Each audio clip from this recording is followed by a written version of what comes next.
What's up, everybody? It's your favorite creative, Liberty's favorite nerd, and today we are looking at the CyberBee from TMT, which I'm hearing stands for Transformer Movie Toys. Proceed with caution would be my recommendation. Anyhow, this is on loan to me from Jordan W., who also let me hold a Prime figure that I'm not sure I'm going to end up looking at. I got to do some investigation as to whether or not it's a KO or not. Some of this stuff is getting so gray area because they're just copying every little thing and putting a little extra flair to it and trying to pass it off as something else, and you know I don't play that game. At least I hope you don't. If you don't, you know now. So I'm a little anxious about this guy. A lot of these movie toys end up being very grueling. A lot of these companies that have KO vibes end up being very grueling when it comes to transformation. So I am very reluctant to sort of move forward, to be honest, with a lot of these figures these days. They've just taken the fun out of a lot of it. But we're gonna go through it. But first, we're gonna go through accessories.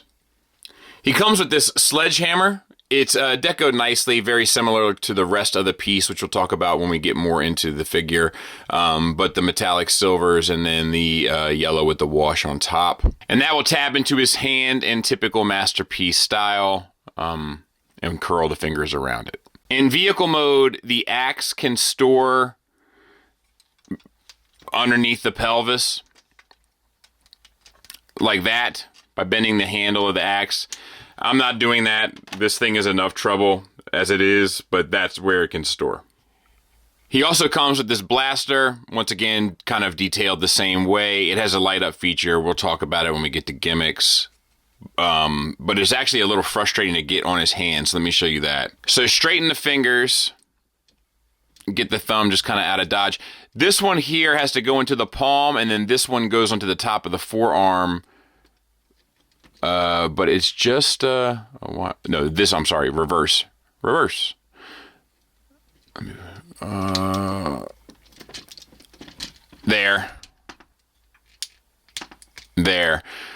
It's just a little awkward.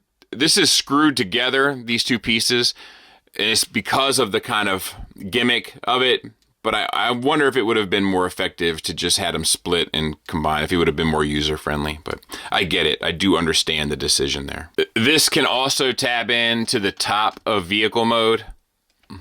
He has a few gimmicks as well. This is one of my favorite things about the figure. You can open up the helmet and bring down the kind of, face shield.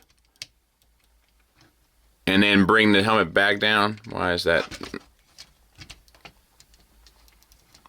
There you go.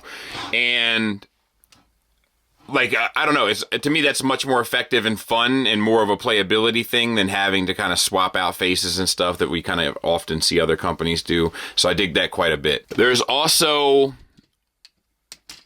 these weapons here that are stored in the forearm, that are like these, like almost like a chain sword looking thing with beautiful paint that ranges from like a blue into a purple into an orange into a yellow. That's really cool. There's also a light up feature to this cannon here that's activated with this magnet. I had this magnet on the axe when I showed you the axe, and that's because I didn't realize it came off.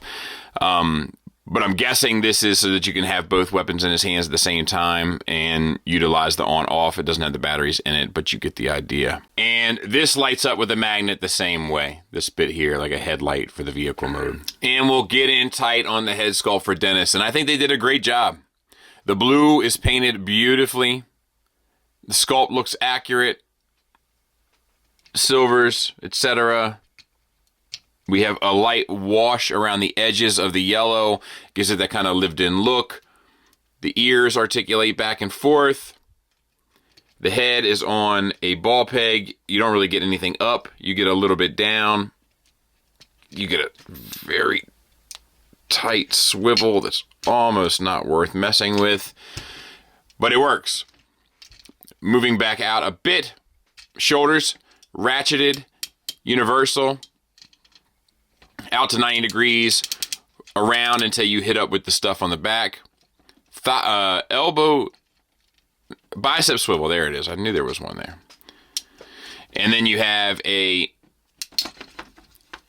single ratcheted joint for the elbow that gets you about 90 degrees.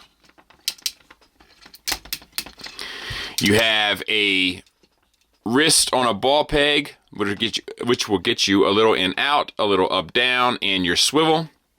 And then the fingers are individually articulated. The thumb is on a ball peg that comes out to a secondary and tertiary hinge. And then all three of the other fingers are pinned at the base here and then come out to a secondary hinge. A little loose, but other than that, okay.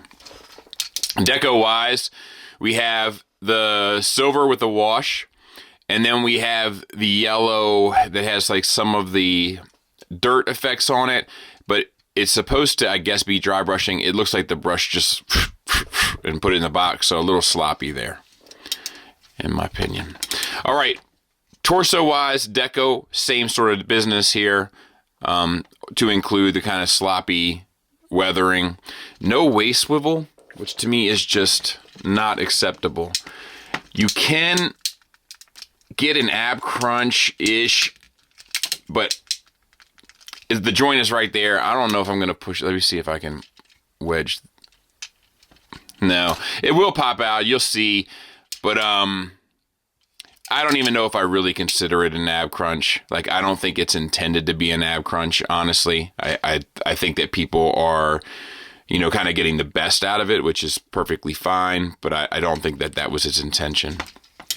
We have universals for hips. Out to the side, extremely limited.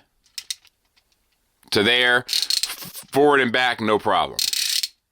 Ratcheted both ways, the ratchets feel great. Thigh swivel around the universal, it's limited but gets the job done. Single jointed knee, not great, 90 degrees. Same detailings throughout, as we've already discussed. Ankles, you have this flap that'll get out of your way. You have a ball peg connected to a hinge up here. Ankle tilt up, ankle tilt down with a rocker. So that's really well done. There's actually some of the better articulation on this guy, to be honest. And then we have a view from the back. Works fine. Size comparison wise, when I don't have anything that really fits the motif for size, I try to use a Carbot from the MP line, which I feel like most people are familiar with. And as you can see, great bit taller. So it's going to be a significantly sized bot for your collection. Here goes nothing. Rotate the bicep swivel so that the yellow is on the inside, and then that forearm swivel that's kind of a useless joint so that the yellow is on the outside. Do that same thing on the opposite side. Oh, got ahead of myself there. Yellow on the inside, yellow on the outside, and then pull the arms away from the chest. Rotate these up so that you can clear this piece to bring down, and then bring the tire back around. And then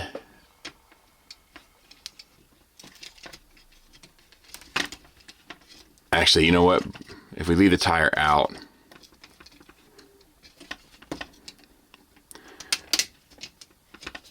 there. That's what you're looking for. And then move the tire back. So we're going to do that again here. So rotate this up. That's just to get clearance to get this part down. You can leave the tire out. We got to get it back to where it was. Similarly anyway. And then get it up and out of the way.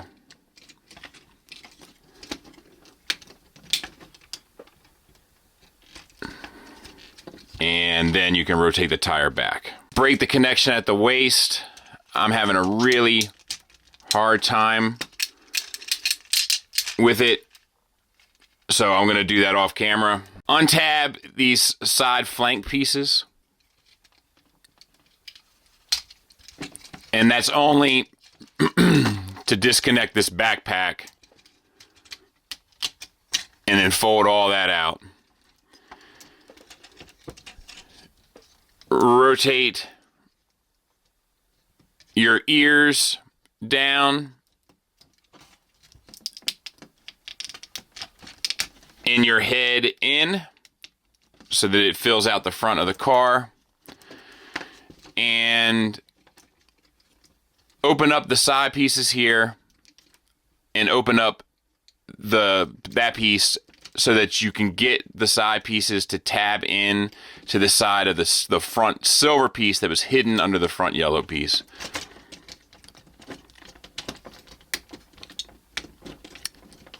And then put that back over top. On the back side, pop this piece out, which will free up this section and allow you to get these arms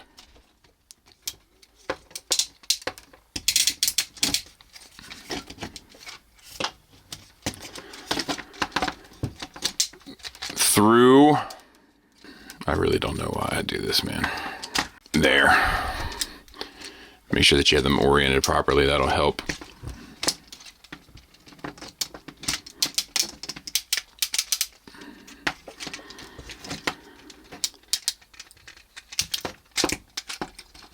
All right. You got to collapse this section into the front section and also tab the wheel in to where the opposite end of the arm socket is.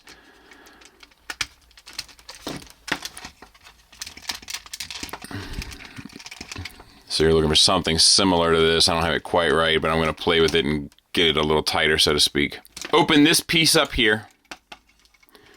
And you got to get this sorted out.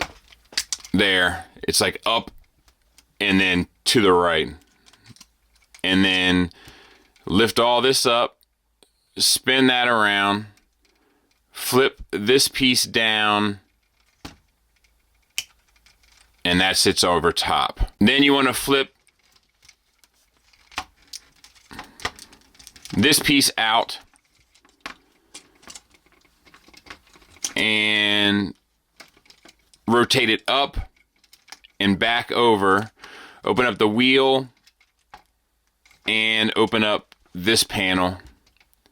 And there's a tab to a slot, a tab to a slot, and I want to say there's another one down here somewhere. Oh, down here. Tab to a slot. 1, 2, 3. Disconnect the heel. There's also this piece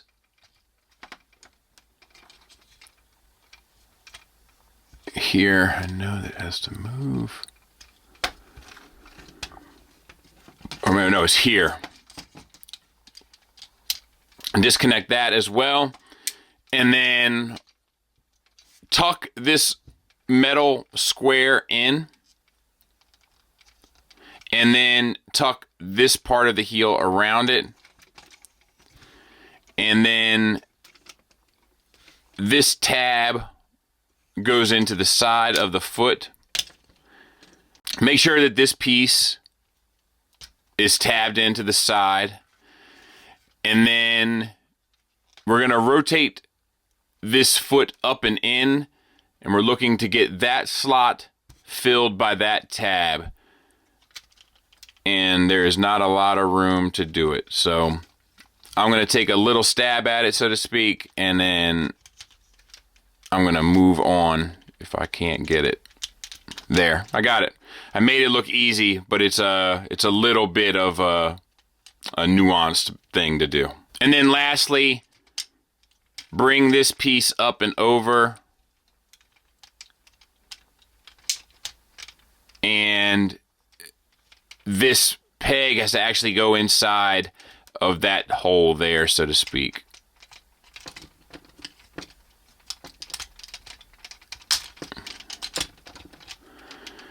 All right, then we can adjust all this. No need to get too emotional about this because we still got to connect it all, right? But we can go ahead and get started at least on the other leg.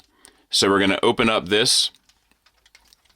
We're going to sort this out, which is a little tricky because it has to kind of go up and over.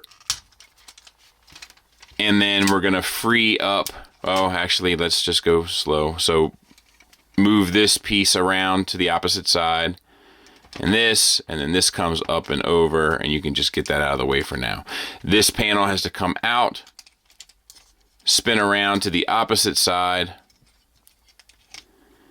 and this also needs to rotate.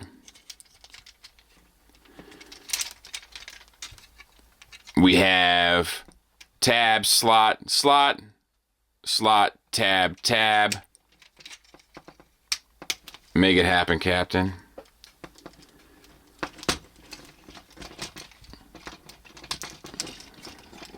And then you have this. So, see if I can remember what to do here. We're going to bring this down, fold heel piece in 1, fold heel piece in 2. We need to disconnect. Got a little cramp there. That piece. I need more potassium, right? That's what they say. And then this needs to come down. You need to pull that plastic away in order for it to fit. And then that tabs back in. And then this entire section lifts up. And the goal is to get the... Oh, good. Ball pay.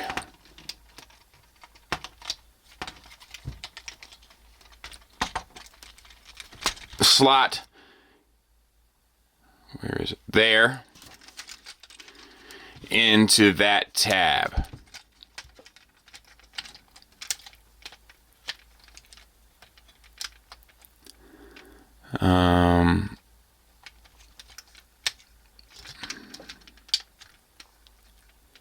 And it needs to be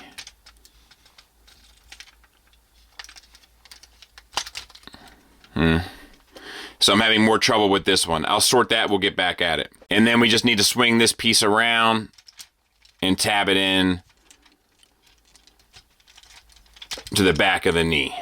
All right, now we're gonna connect these. And make sure that our cavities are open here to receive our arms. Actually, I wonder if I can get that out of the way. I think these thumbs need to be pointed down.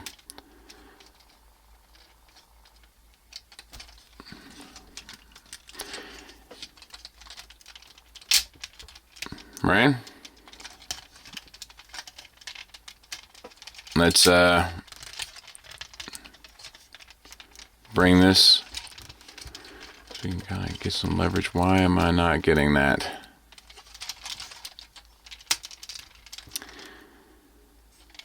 Why is that not sitting flush? Let me mess with this. So that's the closest that I got. And obviously that's not close enough, right? So spin down these two pieces. This comes around to the bottom and then tabs back in to the sides. There's one. And I can't get the other. So that's as close as I'm going to get, folks. Hate to say it. Hate to hear it. But that's all I got. My patience is dwindling. So I'll clean it up the best I can. We'll take a look at it. And look, I can't get it, man. I can't get it. And I have no idea what I did wrong, because I followed it pretty painstakingly. I looked at videos. I really put some effort into this. And, well, you know, E for effort, I suppose. Look at all this empty space here. This is a very... I'm trying not to lose my temper. Let me talk about what it can do. I like the wheels. I like the deco on the wheels, like both on the wheel itself and then the kind of effects on the tires. These things can open up here, and then you can flip out these guns on both sides and then close that back up. I think that's a cool little idea. My issue with all this stuff, man, is like, there's a better way. you know, like they sacrificed all this articulation and everything else, right? Which would have been fine if the transformation was like really impressive and fluid and everything else, but it's not. And there's still like, it's still clumsy and awkward, and you sacrifice the articulation for what? To pull off what? I think it's a cool concept, you know, to like visualize the vehicle mode this way. I think that that's cool. I think that the general aesthetic, if you can get it right, which I'm sure is possible, I've seen pictures, right, is cool. I just think the process and the sort of nuts and bolts of it is obnoxious. There it is next to Tiger Tracks. Not an easy 70.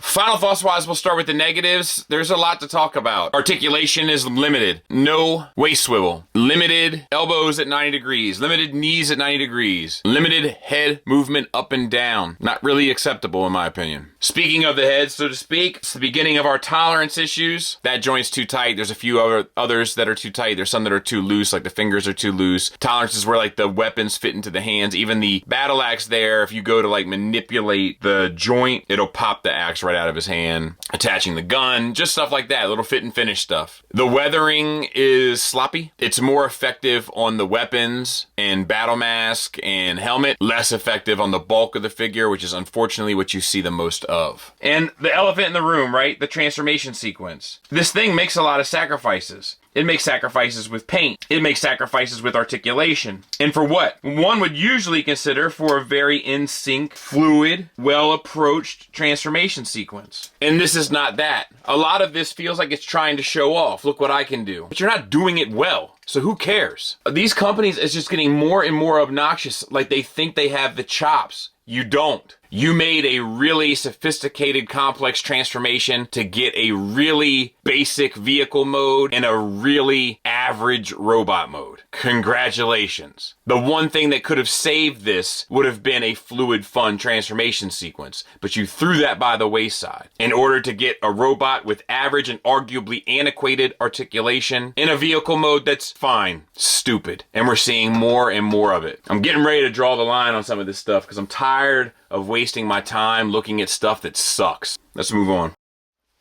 Moving on to the positives, the ratchets feel great in this figure. Really well done hardware. The silver paint is also phenomenal, and some of the washes work well on that as well. I love the gimmick of the face shield kind of being self-contained, sitting up in the helmet so that you can swap out easily. I also love the kind of melee weapons that are stored in his forearms. The materials feel decent. They feel pretty good, to be honest. And I'd say he comes with an appropriate accessory assortment. And I think like the little guns that flip out in vehicle mode are cool. And I think that the idea of trying to visualize the vehicle mode of Cybertron is a cool idea. But that's all I got. Strong pass from me. Avoid at all costs. Thanks for listening. Thanks for watching. Until next time, take care.